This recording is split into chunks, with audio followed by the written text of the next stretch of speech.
Tabiat va inson o'rtasidagi kurash, yurakni larzaga soluvchi asar. Chingiz Aytmatov. Qiyomat.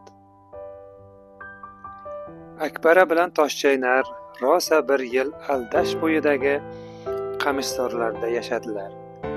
Shu yerda ular hammadan ko'p 5 farzand ko'rdilar. Bo'richalar ancha katta bo'lib qolishgandi. Birdan qamishzorga o't tushdi. Avvaliga samolyotlar pastdan uchib, qamishzor ustidan yoqilg'i sepishdi. Qamishlar birdan yonib ketsin deyishgan shekilli. O't kechasi qo'yildi.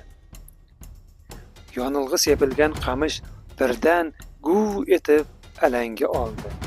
Xuddi qalin o'rmon kabi vahshat bilan yona ketdi. Qora dud yerni qopladi, osmonni ham tutdi. Bo'rilar olovdan qochar, bo'richalarni qutqarish uchun u yoqdan bu yoqqa yugurardi. Qamishzorda go'yo qiyomat. Qushlar, hayvonlar, hatto ilonlar ham qo'rqinch va sarosima ichida 4 tomonga qochishardi. Akbara bilan Toshchaynar esa 3tasini qoldirib, 2 bo'richani qutqarish uchun ko'lga tashlanishdi.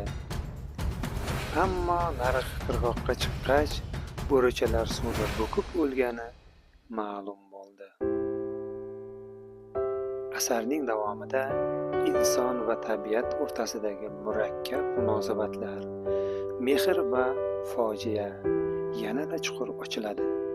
Qadrli kitobxonlar, Qiyomat romanini to'liq o'qib chiqishingizni tavsiya etamiz.